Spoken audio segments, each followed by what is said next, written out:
débuter. Notre rapporteur arrive d'un pas décidé. Bon, chers collègues, nous accueillons cet après-midi pour nos nouvelles auditions et nous souhaitons la bienvenue à Madame Céline Braconnier, qui dirige Sciences Po Saint-Germain-en-Laye. Plus depuis le 16 novembre. Et pardonnez-moi pour cette erreur. Et à Monsieur Dormagène, qui dirige, lui peut-être toujours, le laboratoire d'études de l'opinion. Non. Bon, écoutez, les éléments dont j'ai en ma possession ne sont pas parfaits, mais l'essentiel c'est que vous soyez avec nous, parce qu'au-delà de vos fonctions actuelles, ce qui a fait que nous avons souhaité vous auditionner, c'est que vous avez été les auteurs de la démocratie de l'abstention, qui est, je crois, un classique en sciences politiques sur une des questions qui nous intéresse tout particulièrement dans cette commission d'enquête, c'est-à-dire au-delà de l'organisation des élections, également la participation au vote. On examine un peu tous les sujets autour de la question du vote à distance, vote électronique, bon déroulé des opérations et naturellement la question de l'abstention. Et c'est sur cette question-là que nous avions à cœur de pouvoir vous auditionner. Je vais vous passer la parole pour une intervention liminaire et puis après nous ouvrirons nos échanges. Au préalable, je vous rappelle que l'article 6 de l'ordonnance du 17 novembre 1958 relative au fonctionnement des assemblées parlementaires impose aux personnes auditionnées par une commission d'enquête de prêter serment de dire la vérité, toute la vérité, rien que la vérité. Je vous invite donc successivement à lever la main droite et à dire « je le jure ». Très bien, je vous remercie et je vous cède la parole immédiatement.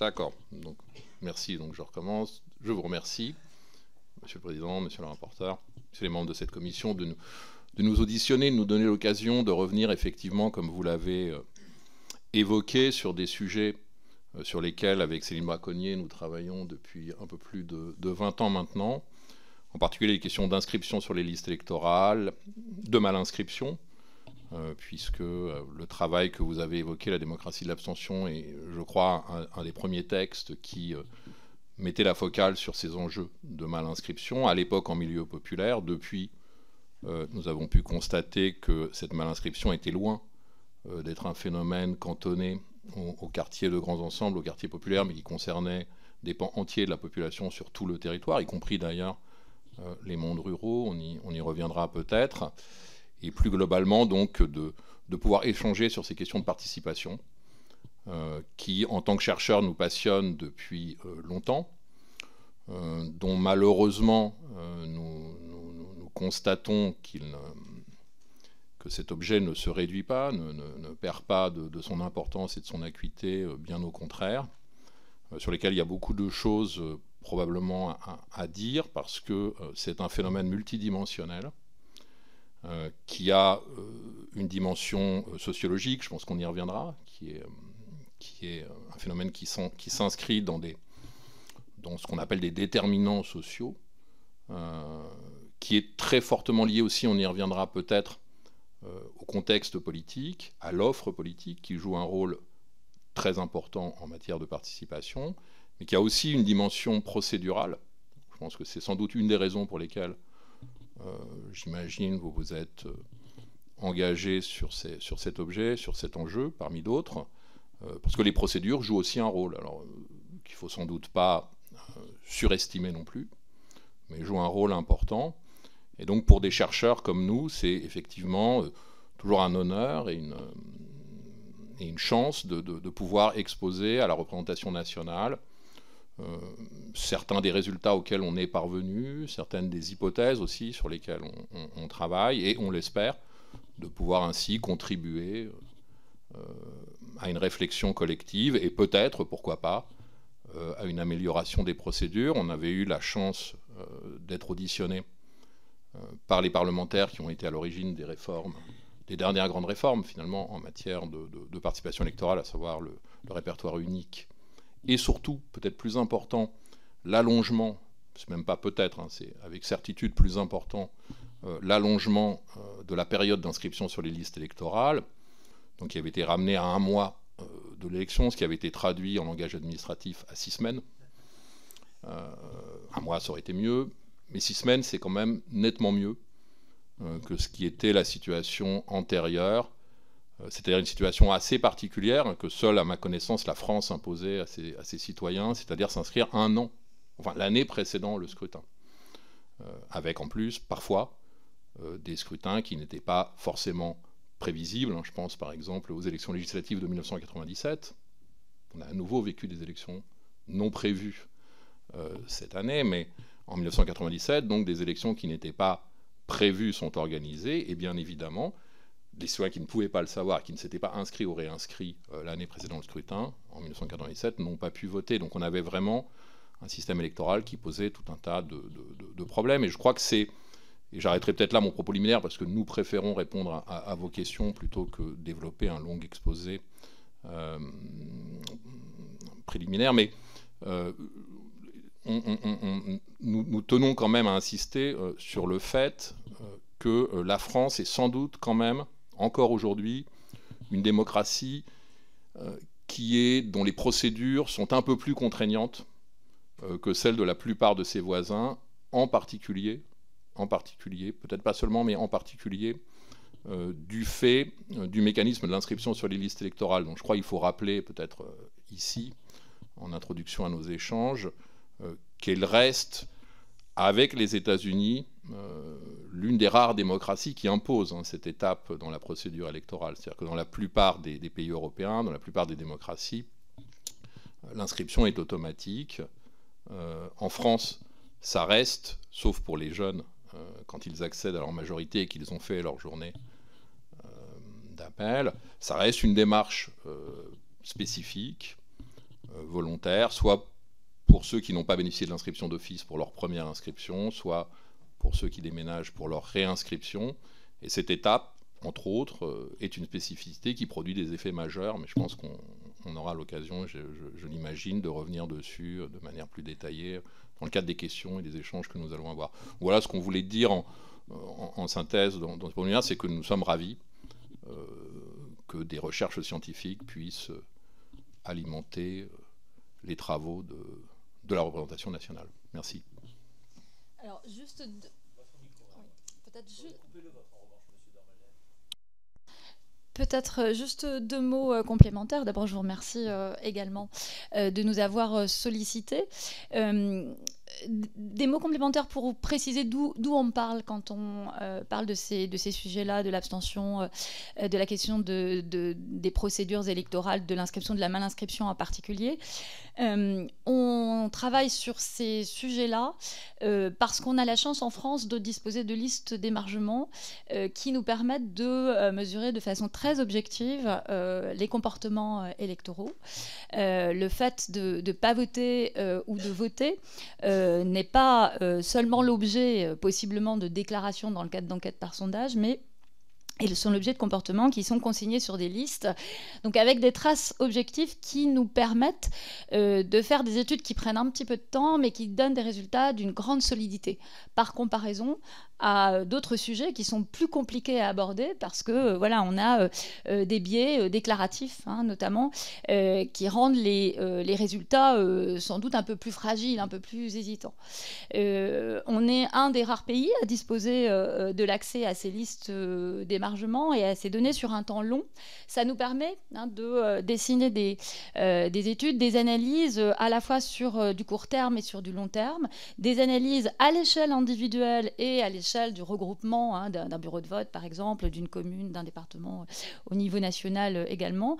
Donc ça nous permet de changer d'échelle sans perdre en solidité des analyses. Ça nous permet de suivre, par exemple, les comportements dans le cadre des cellules familiales en matière électorale, et on y apprend des choses très importantes en matière d'entraînement à la participation. Donc voilà, je voulais juste préciser que lorsqu'avec Jean-Yves, nous rendons compte de nos travaux, nous rendons compte de travaux qui ont été menés à partir de comportements objectivés dans les listes d'émargement. Et puis, au-delà de ça. Donc, on a mené des travaux, des études de cas très localisées, dans des configurations socialement très déterminées, dans des quartiers très populaires, dans des quartiers très bourgeois, par exemple. On a aussi mené des travaux à l'échelle nationale, toujours à partir des listes d'émargement. Dans un second temps, quand on s'est aperçu, par exemple, que le phénomène de la malinscription était quelque chose de très important pour comprendre les logiques de la participation, on s'est rapproché de l'INSEE.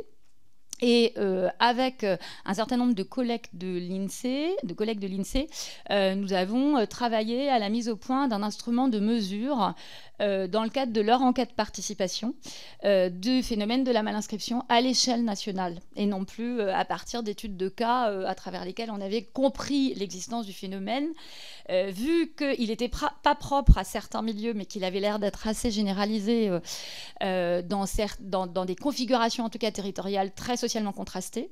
Et donc, le travail fait avec l'INSEE nous a, à partir de 2012, et puis là, progressivement, on a affiné le travail avec les collègues de l'INSEE, nous a permis de mesurer le phénomène au niveau national et de le comprendre beaucoup plus en profondeur, d'en comprendre ses contours de façon plus précise. Enfin, le troisième type de travail qu'on a mené, donc là on a des travaux statistiques, on a des travaux qualitatifs quand on est sur le terrain et qu'on fait des études de cas, et on a aussi fait des études expérimentales de terrain, on appelle ça field experiment en anglais. En français, il n'y a pas de mot parce que c'est très rare. Donc, en matière électorale, je crois qu'on est à peu près les seuls à faire ça. C'est-à-dire qu'on a essayé de mesurer sur les terrains les effets de réformes envisageables de procédure électorale, hein, pour essayer de mesurer par avance les effets que ça pourrait produire, à essayer de convaincre les élus de les adopter. C'est ce type d'enquête, notamment, qui nous a permis, lors de l'audition qui a précédé la réforme du calendrier de l'inscription, de convaincre un certain nombre de personnalités politiques de l'intérêt qu'il y avait à rapprocher la date de clôture de l'inscription du début des campagnes électorales notamment. Mais ces field experiments, pour vous donner un exemple très concret, ça a consisté par exemple à essayer d'abaisser le coût de la procédure d'inscription électorale pour mesurer les effets d'une facilitation de l'acte d'inscription. Donc on a mené en 2012, dans un certain nombre de grandes villes françaises, une enquête de grande ampleur sur auprès de 10 000 personnes, une enquête de porte à porte par laquelle des étudiants, des retraités de la MGEN passaient auprès de citoyens inscrits sur les listes électorales ou non inscrits sur les listes électorales pour inciter à l'inscription, pour les aider aussi à s'inscrire. On a mesuré ensuite sur les listes d'émargement, plusieurs années d'affilée, les effets de ces interventions, en comparant ce qu'on faisait sur ce groupe test à un groupe de contrôle sur lequel on n'intervenait pas. Donc voilà les trois types d'interventions. Et ça a donné des choses très convaincantes, très claires, sur le fait que lorsqu'on abaisse le coût de l'inscription, on produit de l'inscription électorale et on produit de la participation. Bien évidemment, beaucoup plus sur le court terme, juste avant l'élection, que 2 ans plus tard, puisque on stimule l'inscription de personnes qui sont a priori moins politisées, qui vont voter notamment pour la présidentielle, mais aussi pour les législatives, un peu moins. Et pour que cet effet dure, on l'a mesuré 2 années plus tard, il est moins fort, il est nettement moins fort l'effet. Mais ça nous a permis de montrer de façon absolument certaine que l'interaction, notamment avec les retraités de la MGEN, qui ont été très efficaces, permet de produire de l'inscription et de la participation électorale. Et ça nous a permis de montrer donc que la malinscription conduisait très clairement à perdre des voix, à perdre des électeurs, en lien avec une procédure électorale. Voilà. Merci pour ces premiers propos. Je vais laisser la parole au rapporteur pour les premières questions.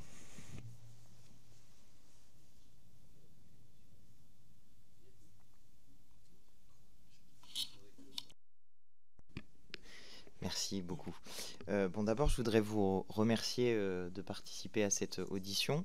Vous remercier en tant que député, mais aussi en tant qu'ancien étudiant en sociologie des institutions politiques, qui a été un grand lecteur de vos travaux et qui a été, comme député, du coup, un utilisateur de vos travaux pour faire des recommandations à Madame Agresti-Roubache il y a quelques mois de cela, avant les élections européennes, sur ce sujet de la mal-inscription. Je me suis essentiellement servi de vos travaux parce qu'en fait, il n'y en a pas beaucoup des travaux sur la mal-inscription, la non-inscription, et les vôtres sont du coup très précieux pour pouvoir éclairer la représentation nationale.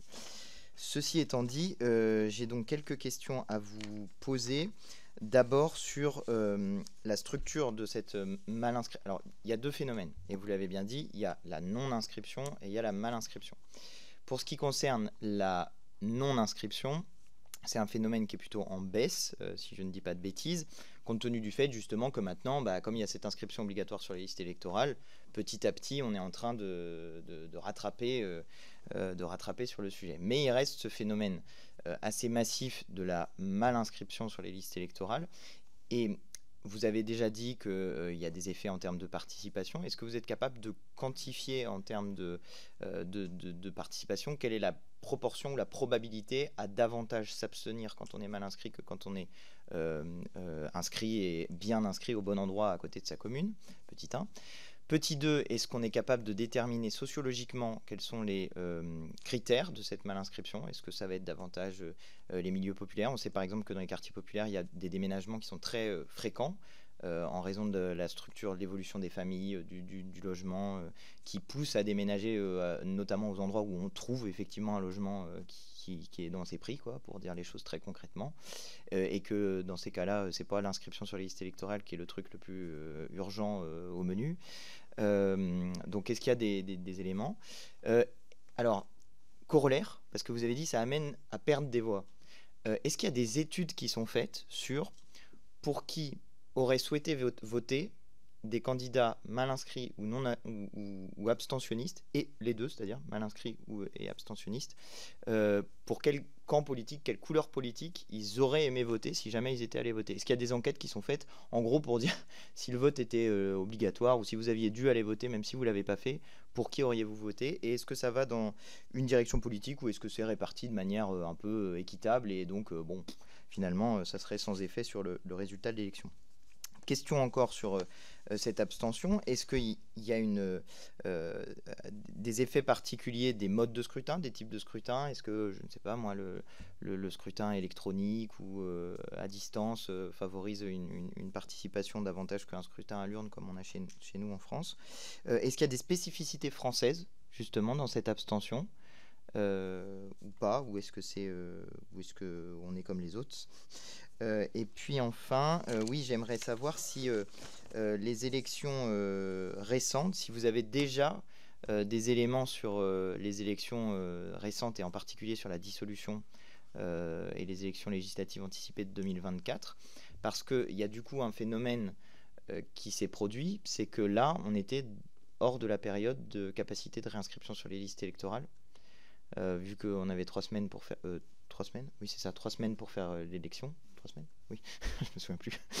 3 semaines pour faire l'élection, et qu'on n'était pas dans les 6 semaines qui permettaient de se réinscrire. Donc, est-ce que vous avez des éléments de gens qui, d'enquêtes qui disent des gens auraient voulu voter et n'ont pas pu voter parce que le délai de réinscription était trop court? Voilà pour ma première série, qui est déjà bien remplie. Merci beaucoup. Ce que je propose, c'est que on va alterner. Hein. On travaille ensemble sur ces sujets-là, donc normalement, il n'y a pas de, on se contredira pas, on se complétera. Alors, les effets de la mal-inscription sur la participation, oui.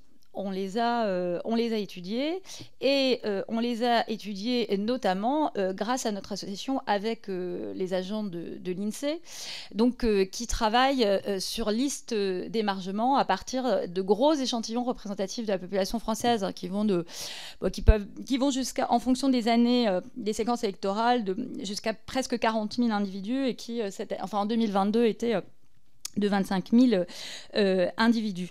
Donc, qu'est-ce qu'on a montré en matière d'effet sur la participation? C'est que ça a un effet extrêmement important. Ça produit de l'abstention constante, la mal-inscription. Quand on est mal inscrit, on a entre 2 et 3 fois plus de chances d'être abstentionniste constant que lorsqu'on est bien inscrit. Le taux d'abstention constante des mal inscrits, je dis entre 1/4 et 1/3 parce que on est plus ou moins mal inscrit. Il y a des degrés dans la mal inscription en fonction notamment de l'éloignement entre le lieu de résidence et le lieu de vote. Il y a à peu près, ça a été montré cette année grâce aux données INSEE, il y a à peu près la moitié des mal inscrits qui sont à 17 km de leur lieu d'inscription. Donc une mal-inscription, ça peut renvoyer à des courtes distances, mais dont on sait aussi par d'autres études qu'on a faites, notamment dans des quartiers populaires, qu'elles ont beau être petites, elles peuvent être tout à fait dissuasives et constituer un obstacle au vote, parce que moins on est politisé, plus c'est coûteux le vote, et plus l'obstacle matériel peut être rédhibitoire en réalité dans le comportement de participation. Donc, ça varie, puisqu'il y a des degrés dans l'éloignement. Il y a 1/4 à peu près des mal inscrits aujourd'hui qui sont à plus de 91 km, je crois que c'est la mesure qui a été faite, de leur lieu de vote. Voilà, sachant qu'il y a un phénomène spécifique à Paris, où ça c'est plus de la moitié des mal inscrits parisiens qui sont à peu près au-delà de 200 km. Parce que ça renvoie à quelque chose de particulier du fait de la sociologie parisienne, c'est les résidences secondaires. Donc ça sera aussi intéressant, on va revenir là-dessus sur la sociologie de la mal-inscription, elle est très variée socialement, la mal-inscription. La mal-inscription, c'est, j'anticipe un tout petit peu sur la sociologie de la mal-inscription, mais la sociologie de la mal-inscription, elle est assez différente de la sociologie de la non-inscription, parce qu'elle est directement liée à la mobilité résidentielle. Or, la mobilité résidentielle, elle n'est pas propre à une catégorie sociale, même si elle renvoie dans les différentes catégories sociales à différents types de mobilité. On peut avoir des mobilités plus ou moins contraintes, des mobilités liées au travail, des mobilités liées aux études, et ça explique en tout cas qu'on n'est pas du tout la même sociologie que la non-inscription. Donc je reviens sur ces chiffres-là parce qu'ils sont importants. Donc la mal-inscription produit de l'abstention constante, et c'est notamment un des facteurs explicatifs de l'abstention à la présidentielle. Parce que plus finalement la participation est élevée à un scrutin, plus elle est forte, moins elle est inégalitaire, et plus la part que prend la mal-inscription dans l'abstention est importante. Donc voilà, c'est les chances d'être abstentionniste constante peuvent aller jusqu'à, sont 3 fois plus importantes quand on est mal inscrit que lorsqu'on est bien inscrit. La sociologie de la mal-inscription, je le disais à l'instant, elle est assez contrastée. Puisque elle renvoie essentiellement à la mobilité. On est mal inscrit quand on a déménagé. Là, sur les 7,7 millions de mal inscrits qu'on enregistre aujourd'hui, enfin que c'était le cas en 2022, il y en a sans doute un peu plus aujourd'hui, 16%. Bon, ça 16% des inscrits, 7,7 millions.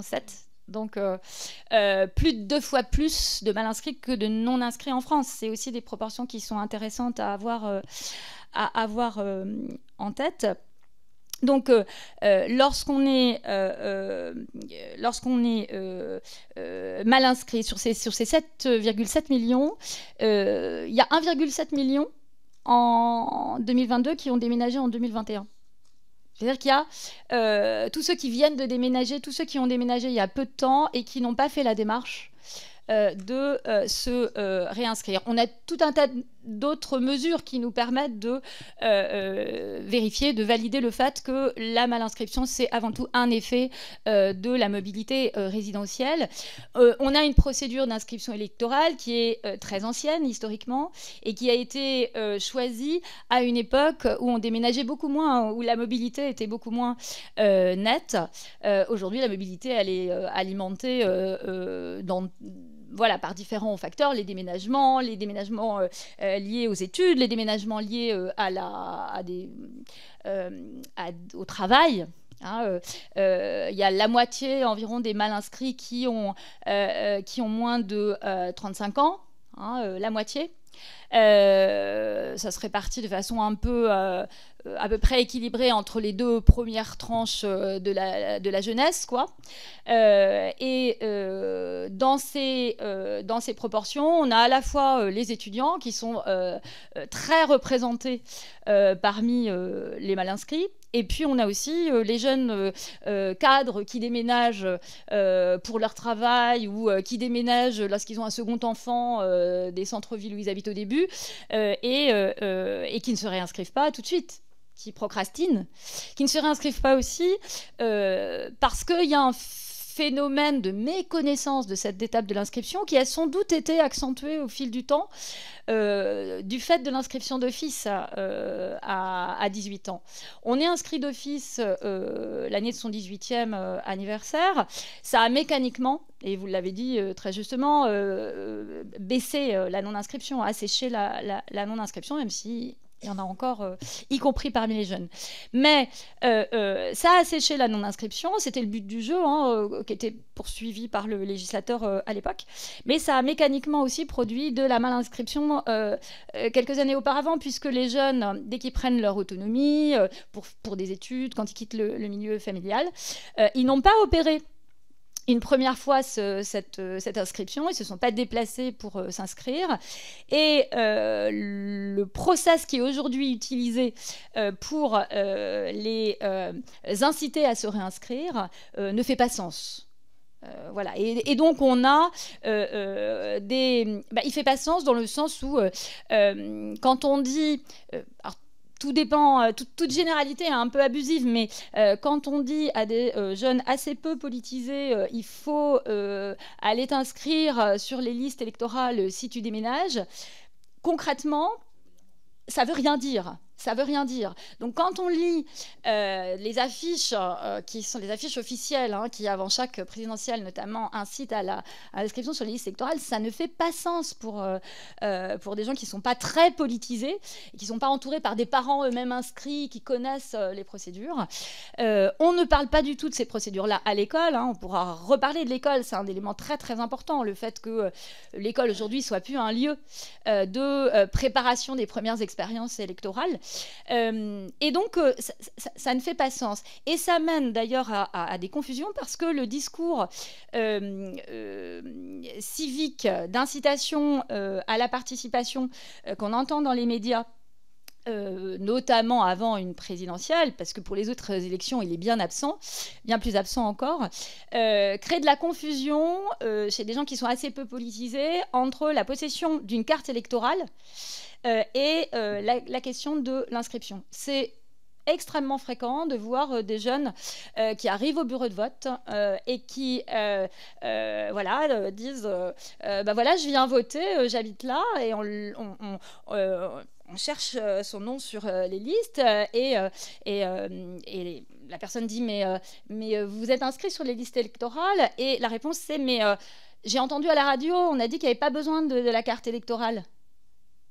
Donc il y a une espèce de confusion entre cette étape qui est purement administrative, qui n'a pas tellement de sens politique de l'inscription, qui se fait 6 semaines avant, alors c'est mieux que plusieurs mois avant, mais qui n'a pas non plus, malgré la réforme du calendrier d'inscription, qui n'a pas été accompagnée, en tout cas pas massivement, par des démarches, des campagnes, disons, en faveur de l'inscription. Et donc, voilà, dans les milieux où on s'intéresse aux élections que quelques jours avant le vote, ça produit aucun effet. Donc, je vais peut-être voilà, laisser Jean-Yves prolonger cette question de la sociologie de la mal inscription, puisque c'est la jeunesse qui est particulièrement mal inscrite. Et évidemment, il faut mettre en lien cette proportion très importante de la jeunesse mal inscrite avec voilà, l'abstention qui elle-même est extrêmement déterminée en fonction des âges. Mais voilà, il y a d'autres caractéristiques des mal inscrits. Je peux peut-être laisser enchaîner.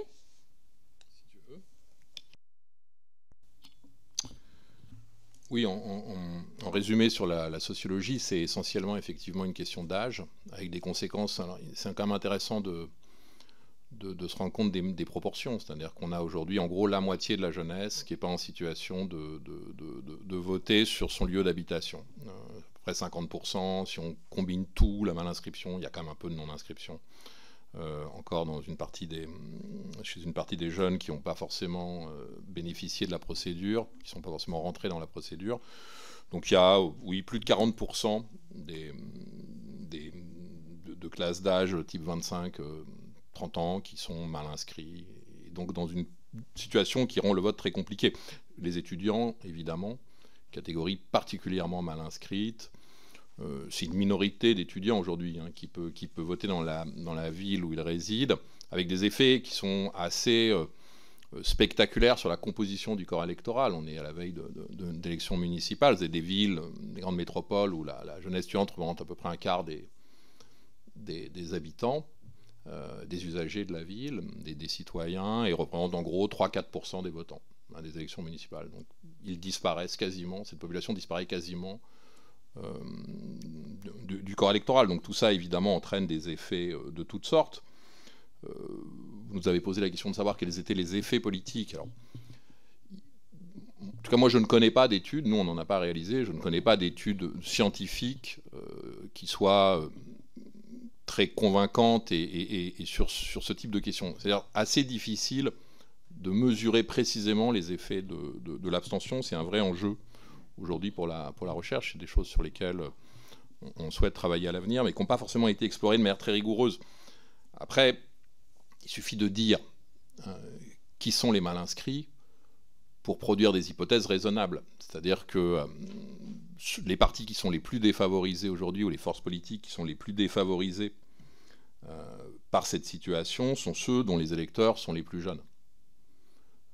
Et en particulier ceux dont la composante étudiante, entre autres, mais pas seulement, parce que les étudiants sont quand même vraiment très fortement impactés, sont les plus importantes. Donc aujourd'hui, par hypothèse, je pense quand même que les partis politiques de gauche sont les plus défavorisés par la mal-inscription, puisque leur électorat penche du côté des catégories les plus jeunes. Les partis politiques dont les électorats sont plus âgés en moyenne sont forcément moins impactés. Et aujourd'hui, il y a vraiment des clivages. Quand vous regardez les enquêtes d'opinion, quand vous regardez les études sur le vote, aujourd'hui les clivages sont quand même, en termes d'âge, plus marqués que par le passé sans doute. On est, du fait de la polarisation de la société française, on y reviendra peut-être, parce que ça a aussi un enjeu sur la participation électorale, du fait de la polarisation de la société française, les effets d'âge sont sans doute plus forts qu'ils ne l'ont jamais été, et la distribution par âge du vote est sans doute plus marquée qu'elle ne l'a jamais été. Ce qu'il faut comprendre, parce que tout ça peut peut-être sembler un peu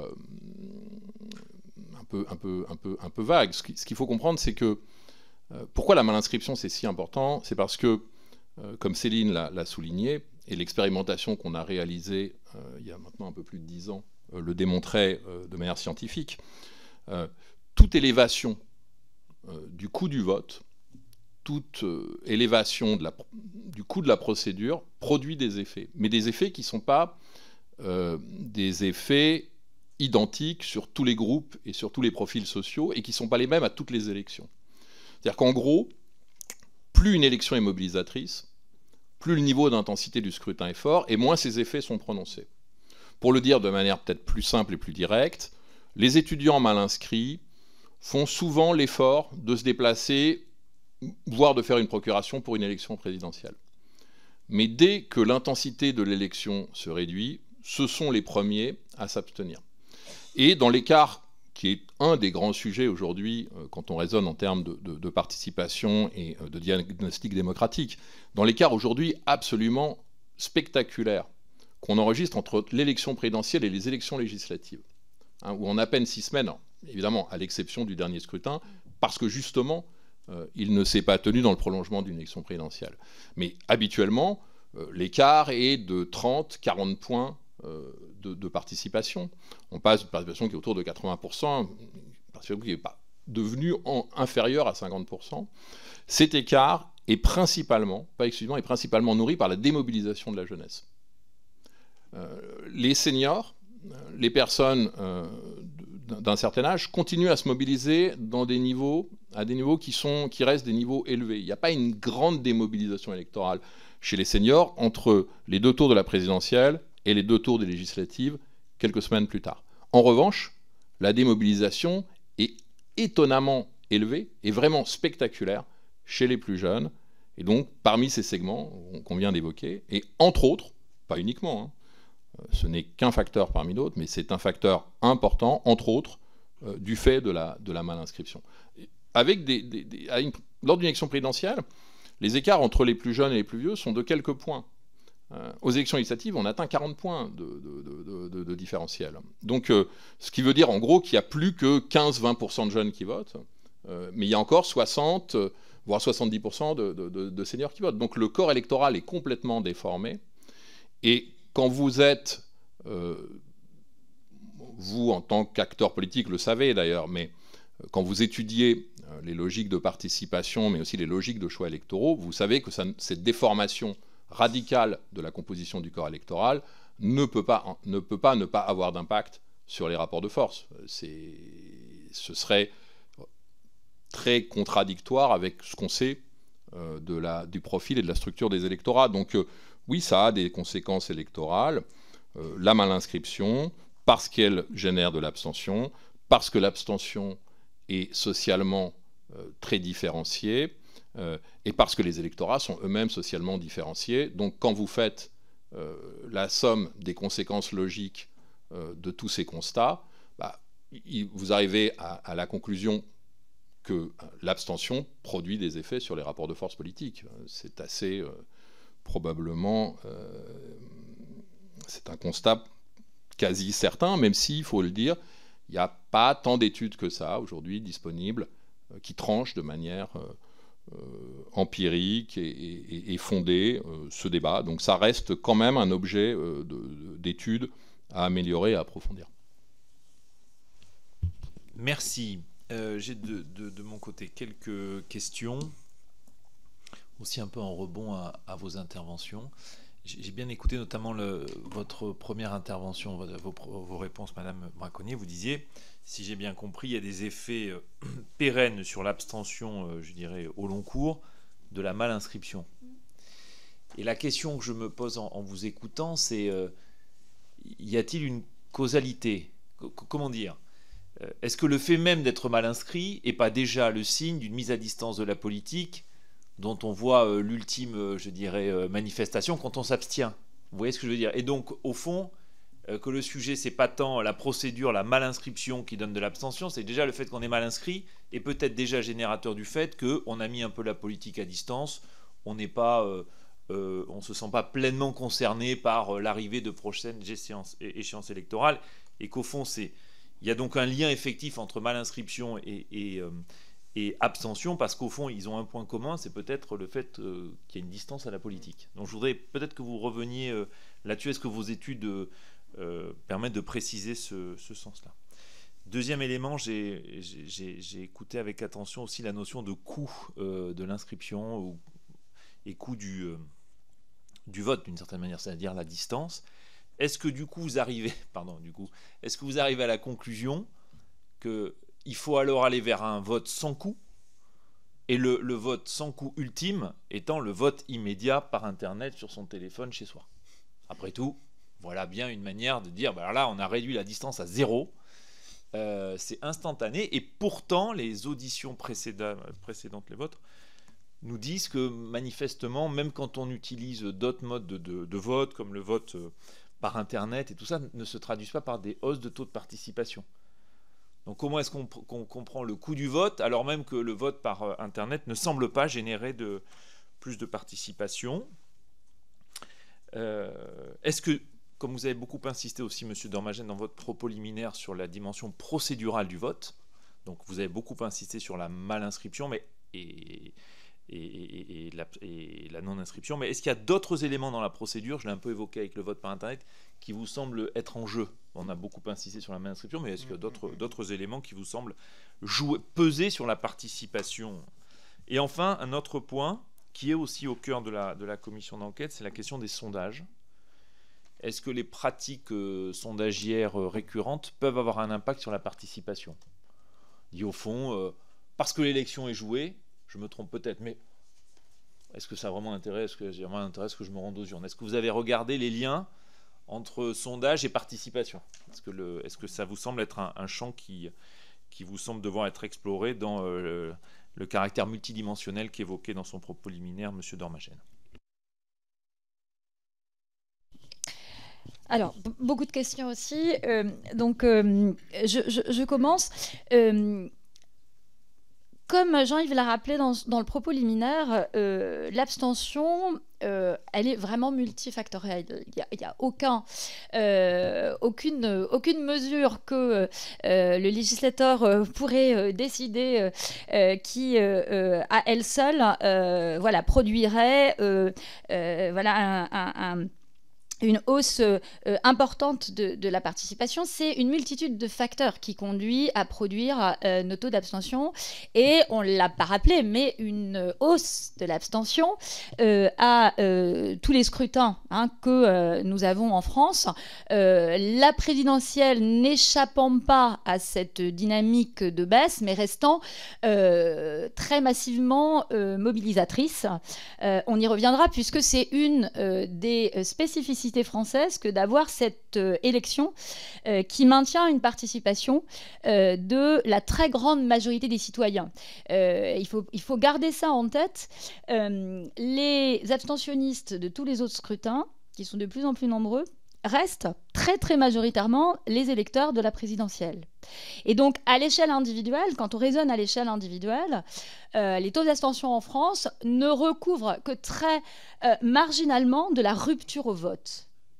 Et c'est d'autant plus important d'avoir ça en tête que y a tout, et avec raison, on insiste beaucoup sur la défiance particulière qu'ont les citoyens français à l'égard de leurs institutions, à l'égard des professionnels de la politique, les formes multiples de désenchantement qu'on peut mesurer par ailleurs, qui sont réelles, mais elles sont en tout cas pas incompatibles avec une forme de participation intermittente, devenue aujourd'hui très majoritairement intermittente, participation électorale, qui continue d'être très élevée, portée par l'élection présidentielle, même si on peut rentrer dans le détail, on perd quelques points à chaque élection présidentielle, quelques points de participation depuis 2007. Mais enfin, on reste sur des niveaux qui sont très élevés et qui nous situent dans la moyenne de ce qu'on enregistre aux législatives dans d'autres pays limitrophes de notre pays. Nous, c'est pas notre législative qui nous maintient dans la civilisation électorale, c'est la présidentielle. Alors, bien sûr, dire que l'abstention est multifactorielle, c'est dire, et on l'a rappelé, que aucune procédure, et donc pas l'inscription électorale, ne produit à elle seule l'abstention. Et puis vous avez raison de souligner qu'il y a un lien très fort entre participation électorale et politisation, et niveau de politisation. Il ne faut pas oublier de préciser en revanche que la politisation est elle-même très associée à un certain nombre de facteurs sociodémographiques. Le niveau de politisation est directement lié à l'âge des citoyens, à leur niveau de vie, à leur catégorie socio-professionnelle. En gros, on retrouve chez les abstentionnistes constants notamment, et puis les abstentionnistes intermittents qui votent le moins, et chez les non-inscrits, les mêmes caractéristiques sociales, un peu plus poussées à chaque fois. C'est-à-dire que plus vous êtes en difficulté économique, plus vous êtes jeune, moins vous êtes diplômé, plus vous êtes seul, l'isolement, plus vous avez de chances de vous abstenir, de pas être inscrit sur les listes électorales, et si vous êtes inscrit, de moins voter. Donc il y a un lien direct entre déterminants sociaux de la participation et niveau de politisation. C'est le premier grand triple d'abstention, c'est celui qui est dominant, qui est très explicatif. Mais au-delà de ça, il y a aussi la force propre des procédures électorales qui, là, en l'occurrence, pour notre procédure d'inscription, est assez facile à mesurer. Pourquoi assez facile à mesurer? Parce que tout simplement, Jean-Yves l'a rappelé en introduction, on est une des seules grande démocratie au monde a imposé à ses citoyens, quelques semaines avant le vote lui-même, de s'inscrire sur les listes électorales pour pouvoir exercer son devoir civique. Or, on arrive à mesurer le fait qu'en supprimant cette étape, j'ai évoqué tout à l'heure une expérimentation qu'on a menée dans des villes françaises. On en a fait une autre plus récemment qui est assez intéressante avec des facteurs de la Poste qu'on a missionné pour faciliter les procédures d'inscription pour que les gens puissent faire depuis chez eux la procédure d'inscription sur le CERFA en étant aidés par les postiers. Évidemment, ça produit des effets importants de réinscription sur les listes électorales après un déménagement. Donc là, ces personnes-là qui deviennent bien inscrites parce qu'un facteur les a aidées à s'inscrire, elles auraient mis 3-4 années de plus à faire cette démarche-là. Le fait de les avoir aidés ne modifie pas fondamentalement leur rapport à la politique. Simplement, le jour où il y a une campagne électorale, là, en 2024, quand on a un scrutin qui est organisé de façon impromptue, elles sont en tout cas pas en situation matérielle d'être empêchées d'aller voter. En fait, la qualité de l'inscription, bien sûr qu'elle dit un rapport au vote, y compris les étudiants en sciences politiques. Dans nos amphis, on a plein d'étudiants. Quand on leur demande de lever la main pour savoir où ils sont inscrits, honnêtement, on a été auditionné par différentes personnalités politiques à différents moments, et c'est vraiment, j'allais dire, au sommet de l'État. Nos interlocuteurs ont réalisé l'importance de la malinscription en se souvenant de la situation de leurs propres enfants en termes d'inscription et en la mettant en rapport avec le niveau de participation de leurs enfants. Évidemment, moins on est politisé, plus la malinscription produit des effets. Jean-Yves le disait tout à l'heure, les étudiants très politisés dont les parents votent, ils font des procurations quand ils sont mal inscrits. Il y a 11% de procurations chez les 18-25 ans là en 2022 pour la présidentielle, alors que la moyenne c'est 5%. On ne retrouve pas ça aux législatives, mais à la présidentielle, oui. Donc la procuration est utilisée notamment par les étudiants comme un moyen de contrer la malinscription. Mais à quoi sert de maintenir cette procédure qui tient à l'écart aussi bien des étudiants que des jeunes cadres pour leur boulot, que des gens qui viennent de déménager, quel que soit leur rapport à la politique? Pourquoi les tenir à l'écart? Pourquoi compliquer la possibilité de les entraîner vers le vote si un vote surgit? Là, pour le coup, on est vraiment dans un effet d'exit produit par une procédure qui est complètement inadaptée à notre société de la mobilité. Alors, ça serait moins grave si on avait une procédure de procuration plus facile, mais j'ai envie de dire, on a dans nos procédures électorales un ensemble de procédures trop compliquées qui font qu'elles n'arrivent pas à se compenser dans leurs effets de censure, finalement. Elles compliquent les choses. Donc, vous avez raison, être mal inscrit, ça dit quelque chose, ça dit une distance, y compris pour les jeunes qui procrastinent, y compris pour les étudiants qui procrastinent. Mais voilà, est-ce que on n'a pas intérêt à faire en sorte que tous les citoyens, le plus possible de citoyens en démocratie, soient en situation d'aller voter facilement quand la campagne a lieu? Parce que de toute façon, quelqu'un qu'on va inscrire sur les listes électorales, qui est assez peu politisé, qui ne se serait pas déplacé aux régionales, évidemment, aux européennes, qui va se déplacer éventuellement à une présidentielle, il ne va se déplacer à la présidentielle que s'il y a une campagne électorale de forte intensité qui va compenser sa distance à la politique. Mais en tout cas, s'il est bien inscrit, il sera en mesure d'être affecté par la campagne. S'il est mal inscrit, il sera moins en mesure d'être entraîné dans la dynamique de campagne, d'être stimulé par ses proches. Parce que j'ai parlé des familles tout à l'heure, c'est très important de comprendre qu'aujourd'hui on est dans un monde où les partis politiques sont assez peu présents sur le terrain, il n'y a plus assez de militants pour encadrer, pour produire des effets de mobilisation électorale. Donc qui entraîne au vote? Les familles. Les familles, pour la présidentielle, c'est un peu plus, c'est aussi les amis, les collègues de bureau, etc. Parce que c'est la seule élection à l'occasion de laquelle il y a des discussions politiques qui peuvent avoir des effets de stimulation pour la participation.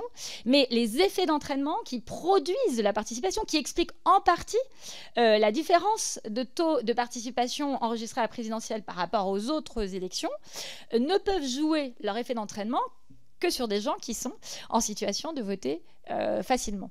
Donc voilà, vous avez raison, ça indique un rapport au vote, mais en même temps, est-ce que voilà, c'est pas le rôle d'une démocratie que de permettre le plus facilement aux citoyens de voter? Abaisser le coût, jusqu'à quel... c'est intéressant, jusqu'à quel niveau abaisser le coût? Moi, j'ai envie de dire, à titre personnel, je ne comprends pas pourquoi on maintiendrait des coûts qu'on peut facilement supprimer.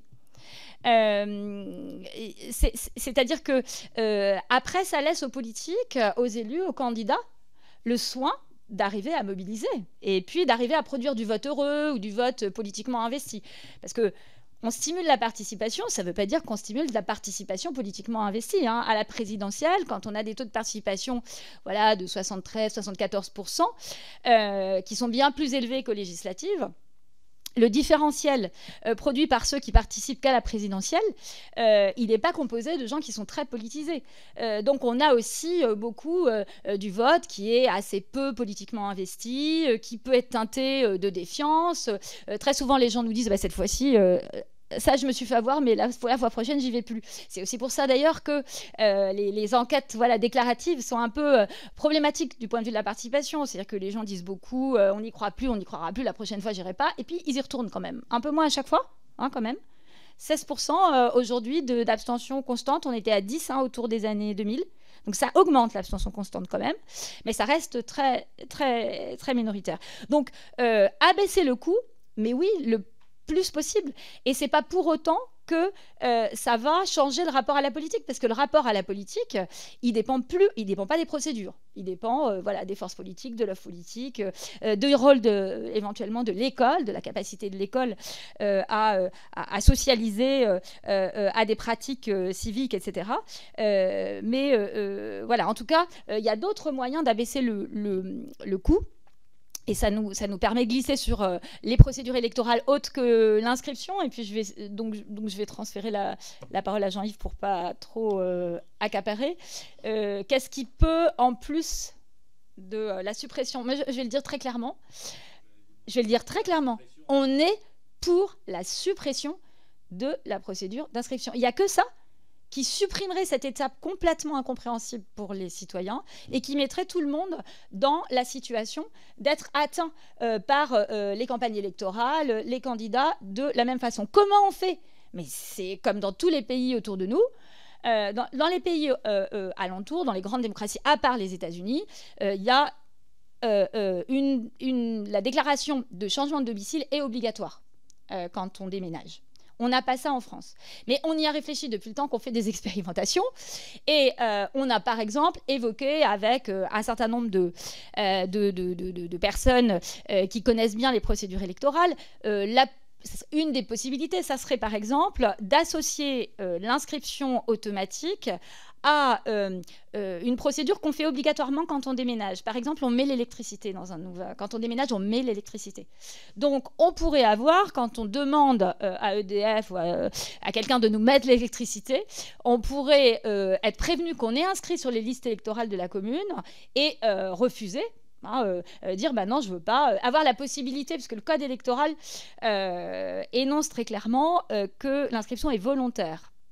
Donc, si on veut conserver ce caractère volontaire de l'inscription, il suffit de laisser la possibilité aux personnes de refuser d'être inscrites sur la commune de déménagement. Donc, mais ça semble assez simple à mettre en œuvre, pas vraiment coûteux.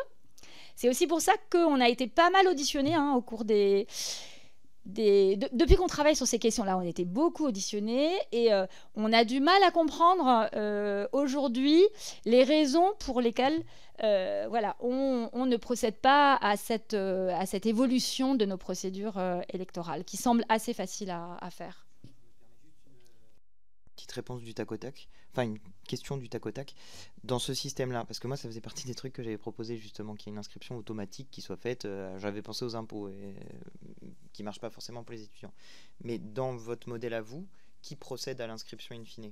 Est-ce que c'est l'opérateur d'électricité, l'opérateur de téléphone qui transmet les informations automatiquement à la commune qui ensuite fait l'inscription? C'est comme ça que ça fonctionne. Mais ça veut dire du coup que pour la facture d'électricité, on rajoute une opération de vérification d'identité, potentiellement. Est-ce que vous avez ce qui peut être problématique pour d'autres cas, notamment pour, je pense à un sujet, les étrangers en situation régulière qui souhaitent avoir de l'électricité dans leur logement.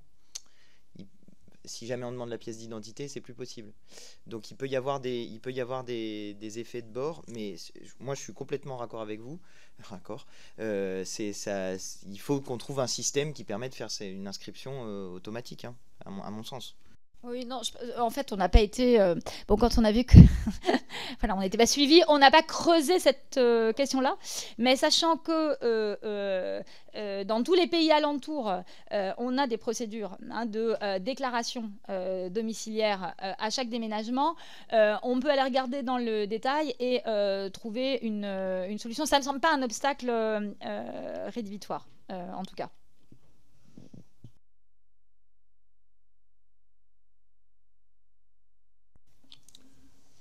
Oui, Céline a déjà beaucoup développé la plupart des questions et des sujets, à part peut-être les sondages. Enfin, juste quand même pour insister sur l'objection que vous faisiez sur les enjeux de coût du vote, ou en tout cas la question que vous posiez, qui est effectivement une question très importante, parce que quant aux cosmonautes dans cette cité donc de Seine-Saint-Denis, qu'on a exploré avec Céline pendant des mois, voire des années, et au cours de ce travail de terrain, on a découvert cet enjeu majeur de mal-inscription qu'on ne connaissait pas, en tout cas dont on n'avait pas connaissance et conscience au début de l'enquête. On a montré que dans ce quartier, en gros la moitié des habitants avaient un problème d'inscription, mais que ceux qui étaient bien inscrits, ceux qui habitaient le quartier, restaient des votants, et en particulier votaient assez massivement. C'était en 2002, donc un scrutin qui a marqué les esprits, le 21 avril 2002, on s'est rendu compte que la plupart des habitants qui habitaient le quartier et qui pouvaient voter dans le quartier votaient, dans des proportions de plus de 80%, donc à peu près comme la moyenne nationale, mais le taux de participation du bureau, lui, était de 59%. Donc, pourquoi? Parce que ce niveau d'abstention était nourri essentiellement par la mal-inscription. Et effectivement, une objection qu'on pouvait faire à l'époque, c'est de dire oui, mais en fait, vous prenez le problème à l'envers, ceux qui sont bien inscrits, c'est ceux qui ont envie de voter, donc c'est normal qu'ils votent, et puis ceux qui sont mal inscrits, c'est ceux que ça n'intéresse pas. Et l'expérimentation réalisée en 2012, c'est une expérimentation de très très grande ampleur, c'est 200 mobilisateurs, c'est 45 000 personnes concernées, c'est une cinquantaine de bureaux de vote, c'est 200 000 votes contrôlés.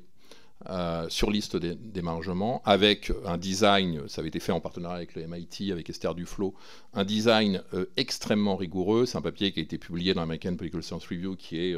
oui, mais ça a été validé par les pairs et par les plus grands spécialistes. Non, mais parce que ça a été validé, il faut le dire, ça a été validé scientifiquement par les meilleurs spécialistes américains de ce type d'expérimentation. Et l'expérimentation donnait des résultats qui étaient absolument indiscutables, tant ils étaient puissants. C'est-à-dire que les personnes qui avaient été inscrites à leur domicile, en fait, on avait inscrit les gens chez eux. on venait avec des CERFAD, on leur demandait de signer une procuration pour qu'on puisse les inscrire. On construisait le dossier d'inscription avec eux et nous l'amenions nous-mêmes en mairie. Ces personnes que l'on a inscrites, donc, qui sans doute, on l'a mesuré ça aussi, pour une proportion importante, ne se seraient pas réinscrits par eux-mêmes, donc seraient restés non inscrits ou mal inscrits, ces personnes ont voté à 80% à l'élection présidentielle. Donc, ce que prouvait l'expérimentation, c'était que la suppression de cette étape, la suppression de cette procédure, produisait des votants. Après, ils se sont massivement abstenus, pour une part d'entre eux, aux législatives, parce que effectivement, ce sont des publics qui étaient en partie un peu moins politisés, un peu moins intéressés par les élections. Il n'empêche qu'en volume, ils ont quand même voté pour une part non négligeable d'entre eux, donc il y avait quand même plus de votants. Ils étaient un peu plus abstentionnistes que la moyenne, mais il y avait quand même des votants supplémentaires. Donc si l'enjeu c'est... Parce que notre manière de compter dissimule la non-inscription. Alors aujourd'hui, elle est réduite, elle est sans doute autour de 6%, elle a été longtemps autour de 10%. Donc il faut rajouter aux 30-40% d'abstentionnistes, c'est 6, 8, ça dépend des périodes, 10% de non-votants. Et d'une certaine manière, la manière enfin, c'est pas d'une certaine manière, la manière dont on calcule la participation efface la non-inscription et efface le fait que les inscrits ne sont pas la totalité du corps électoral potentiel. Et là, pour le coup, la sociologie de la non-inscription, elle est beaucoup plus claire encore que celle de la mal-inscription. C'est vraiment les catégories les plus populaires, les plus précaires, etc., qui nourrissent massivement cette non-inscription. Donc il y a vraiment... et d'autres expériences aux États-Unis aboutissaient au même résultat, d'ailleurs. C'est-à-dire que l'abaissement du coût du vote, la facilitation, les procédures de facilitation favorisent la participation, ce qui n'est pas particulièrement surprenant finalement si on y pense, mais encore fallait-il le prouver, le démontrer. Je pense que nous-mêmes et d'autres l'ont prouvé. Donc c'est pour ça qu'on est, si on souhaite que la participation soit la plus haute possible, si on souhaite que le maximum de citoyens votent, il faut effectivement avoir cette préoccupation de limiter les procédures. Et j'entends qu'on vous a signalé ou expliqué que le vote en ligne ou le vote sur Internet ne produisait pas de participation. Alors, je suis un peu surpris parce que à partir du moment où on ne vote pas comme ça, dans notre pays en tout cas, pas très bien sur quel cas de figure empirique ce type d'énoncé repose. Enfin, j'aimerais comprendre, parce que où vote-t-on de cette manière-là et qu'est-ce qui a permis de le constater? Je ne sais pas. L'Estonie a introduit le vote dématérialisé en ligne. Si vous regardez la courbe de la participation, vous constatez qu'à partir de cette introduction en 2005, la participation remonte, puis se stabilise à un niveau qui, par rapport aux années 90, est plus élevé et plutôt tendanciellement croissant. En tout cas, c'est un des pays qui n'est pas marqué. C'est un pays qui n'est pas marqué par une poussée abstentionniste comme d'autres pays, en particulier dans l'Est européen. Après, comment isoler un effet, c'est très compliqué. Vous voyez bien, d'un point de vue méthodologique, si on raisonne de manière rigoureuse, moi je ne suis pas capable de dire quel est l'effet du vote électronique en Estonie, parce que, comme l'a souligné Céline, comme on l'a répété à plusieurs reprises, la participation elle est multifactorielle, elle est évidemment puissamment dépendante du contexte politique, puissamment dépendante de l'offre. Et d'ailleurs, de ce point de vue-là, je crois que c'est important de dire ici qu'il n'y a pas d'inéluctabilité, c'est-à-dire il n'y a pas d'inéluctabilité à la progression de l'abstention, comme il n'y a pas d'inéluctabilité d'ailleurs à son contraire. Enfin, l'exemple américain récent le montre. Il y a une remontée de la participation aux États-Unis depuis plusieurs scrutins. Alors là, ça a tout petit peu baissé lors de la réélection de Donald Trump il y a quelques semaines, mais ça reste un niveau élevé pour les États-Unis par rapport à ce qui se pratiquait aux États-Unis dans les années 80-90. Ça reste un niveau relativement élevé. Le précédent scrutin avait atteint des niveaux records pour la société américaine. Il faut toujours rappeler aussi, quand on compare avec les États-Unis, qu'aux États-Unis, aujourd'hui, il y a 5 ou 6 États où le vote compte. Dans les 45 autres, 44 autres, il n'y a aucun enjeu électoral. Donc, et les taux ne sont pas du tout les mêmes. Dans les États où le vote compte, on vote autant qu'en France, si ce n'est plus. Dans les États où le vote ne sert quasiment à rien, on se comprend, c'est-à-dire où en tout cas il n'y a pas d'enjeu électoral, ils ne sont pas médiatisés, il n'y a même pas de sondage quasiment dans certains États, tellement on sait par avance qu'il sera bleu ou qu'il sera rouge. Donc dans les États où le vote compte, la Floride par exemple, et encore c'est pas le plus disputé aujourd'hui, la participation est même plutôt supérieure à une présidentielle française. Donc, et ce n'était pas le cas il y a 20 ans. Donc il y a une tendance à la remontée, à la remobilisation électorale aux États-Unis. Il y a d'autres pays d'ailleurs, même en Europe, où les courbes sont plutôt ascendantes. Certains pays d'Europe nordique, sauf erreur, où la participation... Suède, Danemark, Norvège, c'est des pays dont les élections... Ah ben non, on ne peut pas parler à deux. Non, pardon. Ah, pardon. Oui, non, Suède, Norvège sont des pays où la participation aux législatives est autour de 80-85%, toujours aujourd'hui. Et puis avec ils sont stables dans le très très haut, quoi. Ils ont des taux des taux de participation qui font rêver. Or, ce sont des pays dans lesquels il y a une grande diversité possible de modalités de vote, ce qui leur permet de faciliter le vote de catégories dont les mœurs, dont les comportements sont différents, c'est évident que selon qu'on habite dans un endroit très isolé ou pas, selon que on est très jeune, très à l'aise avec un certain nombre d'outils ou pas, on a envie, intérêt de voter plutôt à distance ou de se déplacer pour voter. Ces pays dont nous parlons sont des pays qui mettent tous en œuvre une possibilité de participer à distance. Pas forcément de façon électronique, parce que ça, pour le coup, il y a des enjeux de sécurité qu'on ne maîtrise pas du tout, nous. Le vote électronique, moi en tout cas à titre personnel, j'ai pas d'avis là-dessus parce qu'il y a eu des retours en arrière du fait des enjeux de sécurité. Mais en tout cas, nous en France, typiquement, le vote par correspondance, qui est interdit depuis 1975 chez nous, qui n'est autorisé que pour 2 catégories de citoyens, les expatriés, d'une part, et d'autre part, depuis 2019, les détenus. Qui jusque-là pouvaient voter uniquement par procuration et qui désormais votent par le biais de la procédure du vote par correspondance. Soit dit en passant, c'est intéressant aussi de remarquer que l'introduction du vote par correspondance a multiplié par 10 le taux de participation dans nos prisons. Donc voilà, c'est un autre sujet, donc je ne m'appesantis pas là-dessus, mais ça a eu un effet immédiat. Et donc, la facilitation par la possibilité de voter par correspondance. Moi, j'ai été auditionnée, j'étais pas avec Jean-Yves, je sais pas pourquoi d'ailleurs, mais pas parce que c'était le Covid. Non, pendant la pandémie, j'ai été auditionnée à 2 reprises sur les procédures électorales. Il y a eu un espèce de frémissement, comme dans tous les pays, sur l'impact d'éventuelles modifications des procédures pour des raisons de sécurité sanitaire. Et on est dans un des seuls pays qui n'a pas touché à ces procédures, qui n'a pas saisi l'occasion, disons, de la pandémie pour essayer de moderniser, de diversifier des manières de voter.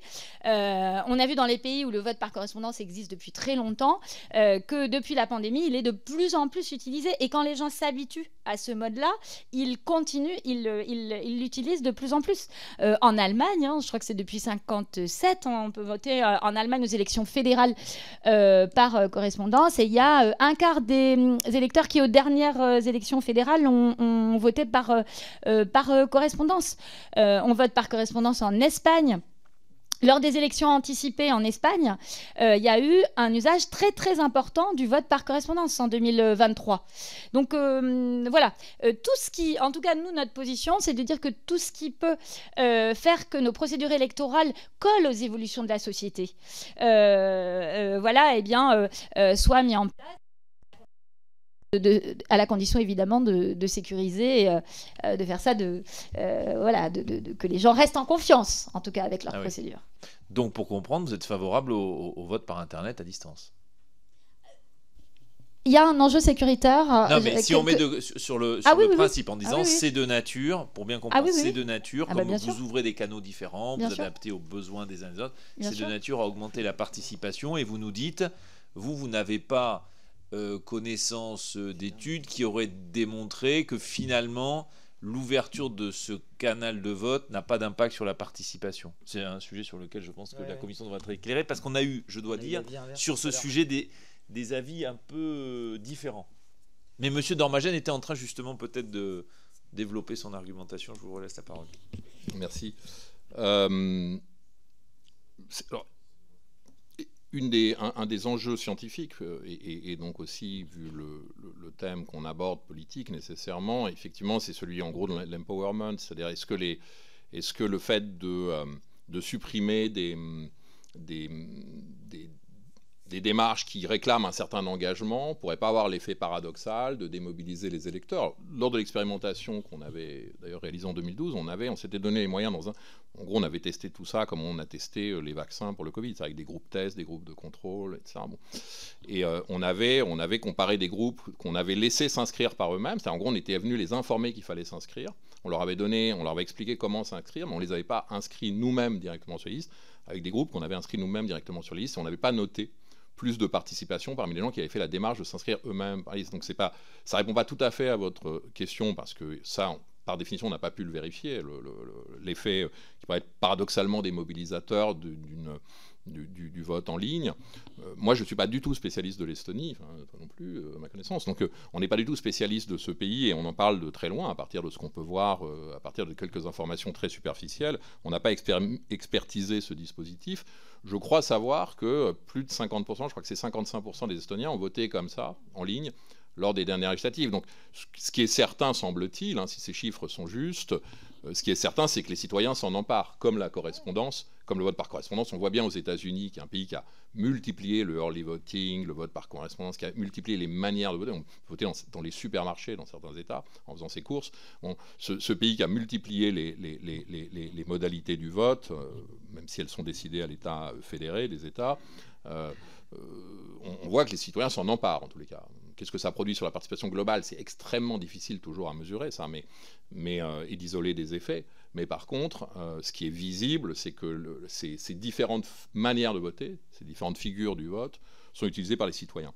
Sur la question des sondages, moi j'ai moi-même, je suis président d'un institut de sondage, donc je suis un peu jugé parti sur les cluster 17, sur les sondages, mais c'est une question qui ramène à un enjeu qui est plus global, qui est qu'est-ce qui fait voter, qu'est-ce qui produit du vote, etc. Et je vais répondre par une lapalissade, mais qu'il faut prendre au sérieux. C'est-à-dire que ce qui fait voter, c'est bien sûr la manière dont le citoyen perçoit le vote, c'est-à-dire perçoit l'élection. Une fois qu'on a dit ça, on n'a pas dit grand-chose, mais il faut quand même revenir à ça, parce que les citoyens votent parce qu'ils perçoivent un sens à le faire, ou une nécessité, ou une urgence, ou parce qu'on les y incite, parce que d'autres autour d'eux éprouvent ce sens et cette nécessité, et arrivent à les convaincre de le faire. Mais il y a toujours évidemment une relation avec la politique. Alors, il y a une dimension d'habitude qu'il ne faut pas négliger. Il y a les études américaines le montrent. De mon côté, j'ai travaillé un peu sur ces sujets-là. On estime quand même que si on peut transformer ça en statistique, il y a peut-être un tiers de la participation qui fonctionne à l'habitude, comme dans le reste de la vie sociale. J'ai l'habitude ou pas de manger japonais, j'ai l'habitude ou pas d'aller à la piscine, j'ai l'habitude ou pas de donner mon sang, etc. Et quand vous avez l'habitude, le don du sang, il y a eu beaucoup d'études en psychologie sociale là-dessus. Une fois que vous l'avez donné une fois, vous avez beaucoup plus de probabilité de le recommencer, de le faire 2, 3, 4 fois. Le vote, c'est un peu pareil. Et quand vous voyez une publicité pour le don du sang, quand vous l'avez déjà donné une fois, ça déclenche un comportement. Quand vous l'avez jamais fait, vous savez pas trop ce que c'est, vous êtes un peu méfiant. Bon, le vote, c'est pas tout à fait pareil, c'est un peu moins angoissant que le don du sang, mais ça fonctionne aussi beaucoup à l'habitude sociale. Il y a des milieux où, en particulier chez les seniors, on se pose même pas la question. Enfin, il y a une élection, c'est évident qu'on va aller voter. Et le noyau dur des électeurs, c'est souvent des gens très politisés ou très habitués, ou les deux. Et donc l'habitude. Donc il y a un enjeu aussi à prendre cette habitude. Il y a un enjeu aussi, c'est pour ça que l'entrée dans le vote, prendre l'habitude de voter, tout à fait fondamental. Et pour revenir donc à ce que je disais sur la perception du vote, qu'est-ce qui fait que lors d'une élection, on a ce sentiment que c'est important, qu'il se joue quelque chose, que l'avenir du pays est en jeu, parce que c'est bien ça que ressentent les électeurs dans certaines situations, qu'ont pu ressentir par exemple certains électeurs lors des dernières législatives, avec le sentiment que le choix était important, plus peut-être que d'habitude, pour certains en tous les cas, parce qu'un parti qui n'avait jamais gouverné pouvait arriver au pouvoir, parce que justement les sondages laissaient penser que ce scénario était possible, donc produisaient de la mobilisation, comme aux États-Unis, des sondages qui donnent au coude à coude le candidat républicain, un candidat très clivant et très rupturiste, et la candidate démocrate, vont inciter des électeurs à aller voter parce qu'ils se rendent compte que le scrutin va être très serré, donc les voix vont compter, en particulier dans des États clés, et donc vont ressentir le besoin d'aller voter. Mais effectivement, les mêmes sondages, lorsqu'ils montrent que l'élection est jouée d'avance, peuvent avoir un effet démobilisateur. Alors, ce n'est pas d'ailleurs un effet en général direct. Il y a beaucoup moins de gens qu'on ne le croit qui étudient, je le regrette, je suis sondeur, mais il y a beaucoup moins de gens qu'on ne le croit qui décortiquent les sondages, etc. Mais les sondages participent du narratif global parce qu'ils nourrissent le commentaire, ils structurent le commentaire, ils structurent les analyses, et en gros, ils donnent une clé de lecture de l'élection. Et pour prendre des élections françaises récentes, les 2 dernières présidentielles, il est probable, mais non vérifiable. En tant que scientifique, je n'ai pas de preuves, je ne fais que des hypothèses.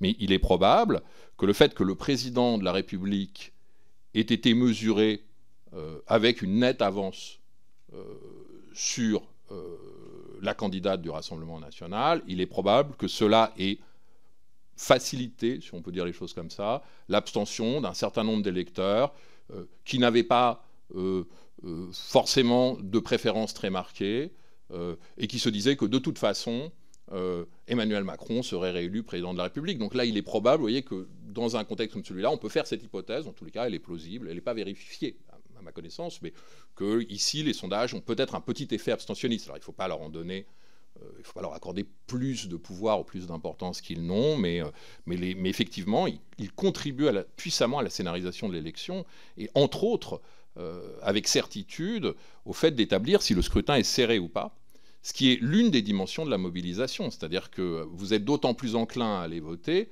que vous avez l'impression que l'élection n'est pas jouée, et que donc, par définition, les voix comptent, et pourquoi pas même chaque voix compte. Donc c'est en ce sens que les sondages peuvent avoir, je pense, un effet, mais c'est un effet sur la perception globale de l'enjeu électoral, plus qu'un effet direct sur le public.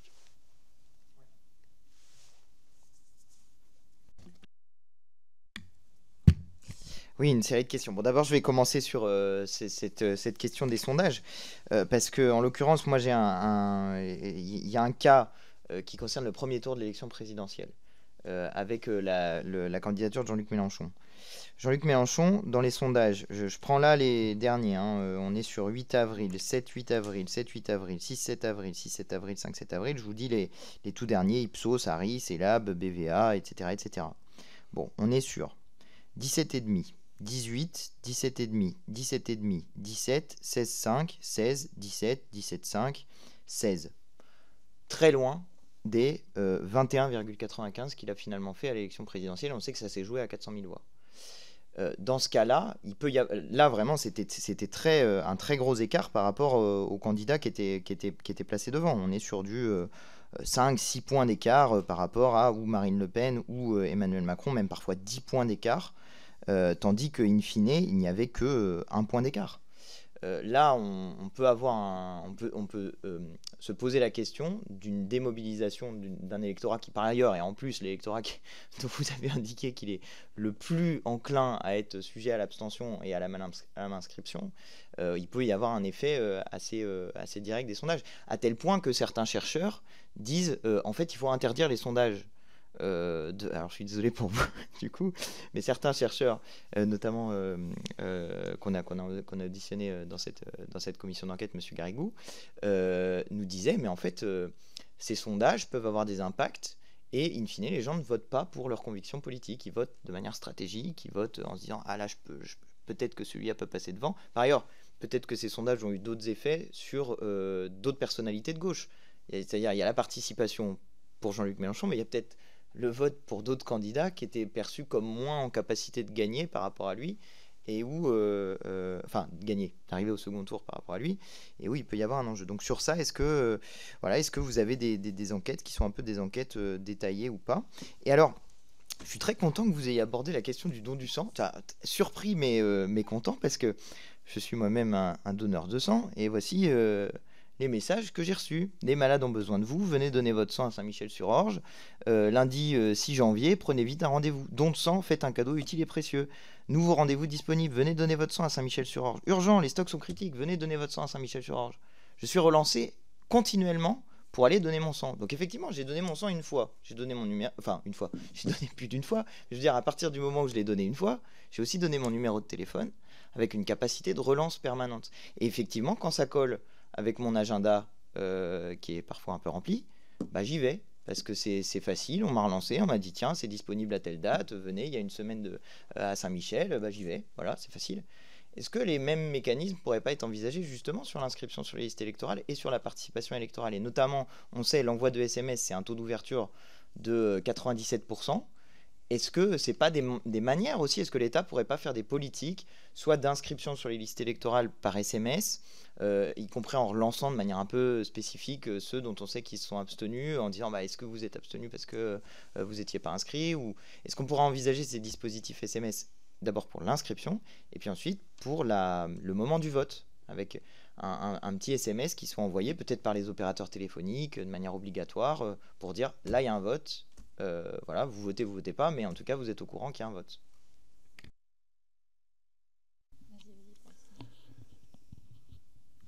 Sur le dernier point, oui, enfin, au sens où je pense que effectivement, plus on rappelle aux citoyens la manière dont sont organisées les élections, le fait de bien vérifier qu'ils sont inscrits, le fait d'aller voter, etc. Et effectivement, plus on génère des effets de mobilisation, et si l'objectif c'est d'avoir un corps électoral qui se rapproche de la réalité du pays, un corps électoral mobilisé qui se rapproche de la réalité du pays, effectivement, ça ne peut produire que des effets positifs, me semble-t-il. Vous abordez beaucoup de questions sur les sondages qui sont des questions presque philosophiques. Est-ce qu'il vaut mieux ne pas savoir, pour voter, quels sont les rapports de force électoraux? Moi, je préfère le savoir. Mais après, j'entends que certains voudraient ne pas le savoir. Moi, quand je vote, je préfère savoir qui sont les candidats qui ont le plus de chances de se qualifier pour le second tour. L'élection est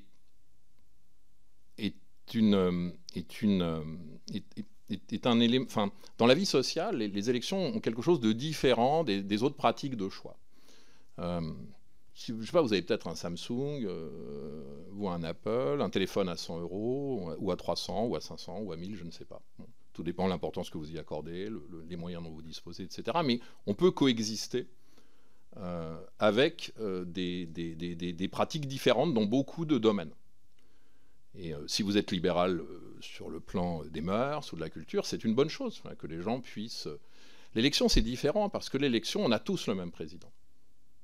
On a tous les mêmes députés, on a tous le même Parlement, on est tous soumis aux mêmes lois, on est tous soumis aux mêmes politiques publiques. Donc je pense qu'il n'est pas complètement inutile d'avoir une idée des rapports de force électoraux pour produire un vote éclairé. Je suis étonné qu'on puisse imaginer que la méconnaissance de ces rapports de force électoraux favorise un vote éclairé. Ça m'étonne, parce que vous votez à l'aveugle, donc peut-être vous allez perdre votre voix, c'est-à-dire vous allez voter pour un candidat proche. Vous savez bien qu'il y a plusieurs candidats qui sont relativement proches lors d'élections sur des espaces politiques relativement rapprochés. Vous allez peut-être voter en vous trompant de vote et vous allez regretter votre... Et d'ailleurs, qu'a-t-on reproché au sondage le 21 avril 2002 ? On a reproché au sondage, quand on était de gauche, quand on était un électeur de gauche, j'en ai entendu avec Céline, on était dans un quartier très à gauche, c'était des cosmonautes qu'on étudiait à l'époque, on a entendu énormément d'électeurs de gauche dire « mais si on avait su, on ne nous a pas prévenus ». Si on avait su que le second tour, ce serait Chirac-Le Pen, on n'aurait pas voté de la même manière. Et quand vous faisiez d'ailleurs, c'était fascinant, quand les sondeurs sondaient sur le vote quelques semaines plus tard, Lionel Jospin était au second tour, dans les votes reconstitués, était au second tour. Probablement qu'un certain nombre d'électeurs étaient gênés du vote qu'ils avaient produit et préféraient répondre qu'ils avaient voté Lionel Jospin plutôt que pour le candidat pour lequel ils avaient réellement voté. Donc vous voyez, on reproche aux sondeurs des choses totalement opposées et paradoxales. D'autant plus, et alors là, c'est là qu'on rentre dans quelque chose d'encore plus problématique, c'est que peut-être que des sondages exacts produisent un démenti dans les urnes. Parce que Lionel Jospin n'a probablement pas été au second tour de l'élection présidentielle parce qu'il était donné, qualifié au second tour, et parce que pendant des mois, voire des années, les médias, et en particulier les grands journaux télévisés, présentaient des sondages de second tour à leur public, opposant Jacques Chirac à Lionel Jospin, avec des scores qui étaient très serrés. L'élection était scénarisée comme une élection de second tour, autour du duel Chirac-Jospin, comme si ce second tour était en quelque sorte inéluctable, en quelque sorte indépendant du premier. Et en plus, les sondages donnaient Lionel Jospin, les sondages de premier tour, de peu d'ailleurs, mais donnaient Lionel Jospin qualifié au second tour. Si des sondages avaient donné Lionel Jospin troisième de ce scrutin, derrière Jean-Marie Le Pen, il aurait probablement été au second tour de l'élection, et donc les sondages auraient eu tort. Et donc on aurait dit, mais voyez, les sondages, c'est pas exact, ça se trompe, la preuve, les électeurs ont démenti les sondeurs.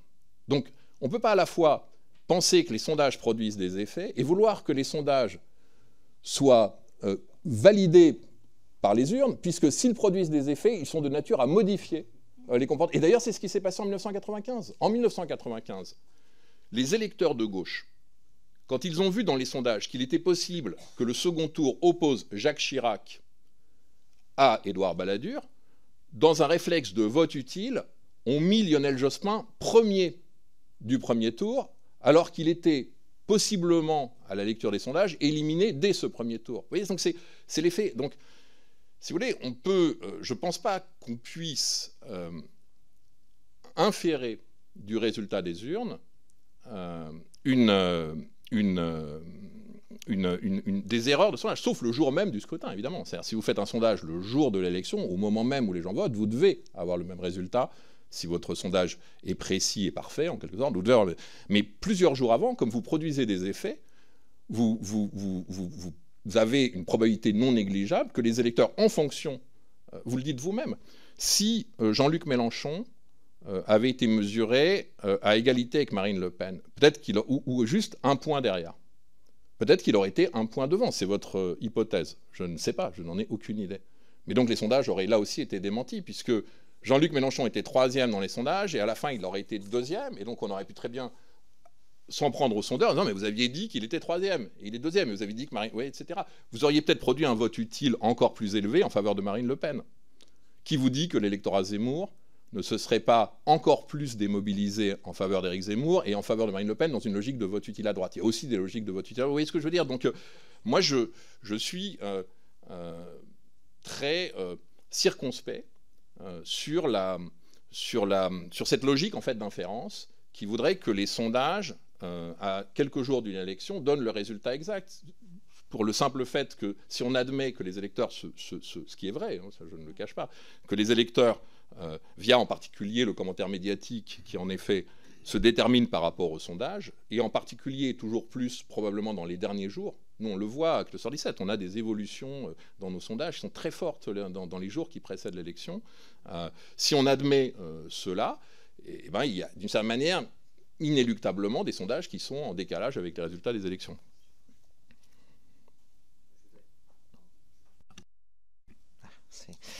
Oui, justement, en fait, c'est ça qui amène à la réflexion sur faut-il interdire les sondages. C'est que dès lors qu'on considère que ces sondages ont donc potentiellement un impact, en tout cas sur une partie non négligeable des électeurs, c'est une certitude, puisque vous le dites vous-même, vous aimez bien savoir quel est le rapport de force, parce que j'ai pas envie de perdre mon vote, c'est l'expression que vous avez utilisée. Et je pense qu'un certain nombre de personnes, qui notamment sont dans les sphères politiques, regardent ces sondages avec appétit, en se disant oh là là, il y a des dynamiques, tout ça alimente un discours médiatique, un récit de l'élection, prenons l'élection présidentielle parce que c'est peut-être la plus simple à lire, de l'élection présidentielle ou de l'élection législative. Vous avez parlé tout à l'heure des sondages qui donnaient vainqueur le Rassemblement national, sans le nommer, mais je me permets de le nommer, et où peut-être ça a produit un effet de surmobilisation contre le Rassemblement national, pour faire perdre le Rassemblement national. Donc on se dit bien que ces sondages peuvent avoir un effet, un impact sur le vote.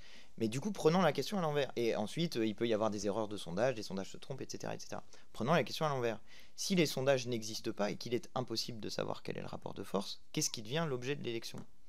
peut-être les programmes, peut-être les candidats, peut-être non pas qui peut gagner, qui va gagner, qui est en tête de la course de petits chevaux, mais peut-être pourquoi on vote et quel est l'objet du vote. Et du coup, c'est pour ça que je reviens à la question de la participation électorale.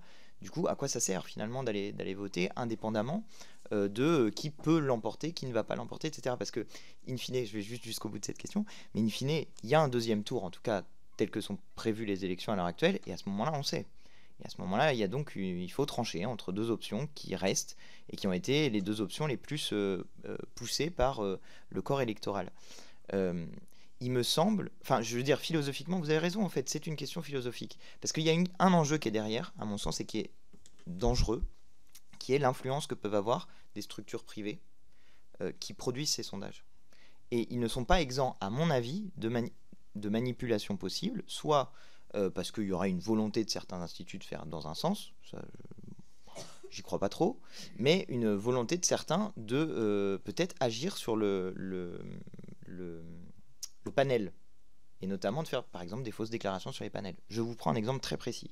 Décembre 2024, sondage Harris Interactive, je crois, nous sommes sur Harris Interactive, plus 11 points de confiance dans Emmanuel Macron chez l'électorat insoumis. Alors honnêtement, j'en connais beaucoup, mais personne ne m'a dit qu'il avait augmenté sa confiance en Emmanuel Macron au moment où nous censurions le gouvernement de Michel Barnier. Et là, vous voyez, il peut y avoir un sujet, mais qui sont les gens qui se disent insoumis? Ou qui sont les gens qui se disent électeurs de Le Pen, électeurs de Macron, etc., etc. Et pour moi, il y a un enjeu démocratique qui est posé. Si vous voulez, pour conclure, peut-être réagir à certaines questions. Vous avez raison, c'est vraiment un enjeu démocratique. C'est-à-dire que les sondages peuvent être un peu comparés aux médias. C'est-à-dire que les sondages sont un acteur, enfin les sondeurs, les instituts de sondage sont un acteur de la démocratie au même titre que les médias. C'est pas tout à fait évidemment la même chose, mais c'est le même enjeu, et c'est probablement la même responsabilité aussi d'ailleurs. Et il y a quelque chose qui est tout à fait intéressant, c'est de regarder la carte mondiale des sondages. Vous verrez qu'en gros, sonder, ça fait partie des activités des sociétés libres. C'est consubstantiel des démocraties. C'est-à-dire que, et je pense que la qualité de la liberté de sonder est une liberté absolument fondamentale en démocratie. Et je pense que les sondeurs et les sondages sont potentiellement aussi des outils de contre-pouvoir. Comment ça fonctionnait avant les sondages? Avant les sondages, il y avait déjà une opinion publique. Mais l'opinion publique, avant les sondages, elle était monopolisée par ceux qui considéraient qu'ils l'incarnaient, qu'ils avaient pouvoir à la faire parler, à la représenter. Et d'une certaine manière, les sondages, avec toutes leurs limites, tous leurs défauts, tous les problèmes que ça pose, etc., donnent quand même, d'une certaine manière, la parole à des sondés, à des citoyens qui, via des enquêtes d'opinion, via des enquêtes d'intention de vote, donnent leur intention de vote. Qui, par exemple, M. Léaumont, déciderait des hiérarchies des candidats à l'élection présidentielle s'il n'y avait pas de sondage? Est-ce que vous êtes sûr, vraiment certain, que vous y gagneriez? Pas sûr, pas sûr. Je suis surpris parce que votre candidat, de fait, a bénéficié des sondages. Je veux dire, de fait, il s'est imposé 2 fois comme le candidat qui incarnait le vote utile à gauche via les sondages, parce que des sondés, dans des enquêtes d'opinion, le désignaient comme le candidat pour lequel ils avaient l'intention d'aller voter, et il en a bénéficié. Enfin, la dynamique électorale est assez claire, et la part d'électeurs qui ont voté par vote utile sur la base de sondages pour votre candidat est très importante. Donc, est-ce que vous êtes certain que ce serait mieux si c'était des acteurs qui s'autorisaient, sans sondage, à déclarer qui est aujourd'hui celui qui fait la meilleure campagne à gauche, qui est aujourd'hui celui qui fait la meilleure campagne à droite, qui est le meilleur représentant du centre? Est-ce que ce serait plus démocratique? Est-ce que ce serait un progrès, une amélioration de la qualité du système politique français? Moi, personnellement, je crois l'inverse. Je ne fais pas uniquement des sondages en tant que président d'une société privée, je fais aussi des sondages parce que je crois profondément que les sondages sont une des composantes de la démocratie et qu'ils sont un moyen, parmi d'autres, d'expression de l'opinion publique. C'est pas ça pour avantager mon candidat. Merci beaucoup. Je pense qu'on va arrêter là, monsieur le rapporteur. Je pense que ça, vous pourrez peut-être poursuivre cet échange qui est plus qui renvoie à d'autres considérations un peu plus larges que la commission d'enquête. Merci beaucoup pour votre disponibilité, merci beaucoup pour ces échanges, et nous allons arrêter là pour aujourd'hui nos auditions. Bonne journée à tous. Merci beaucoup. Merci.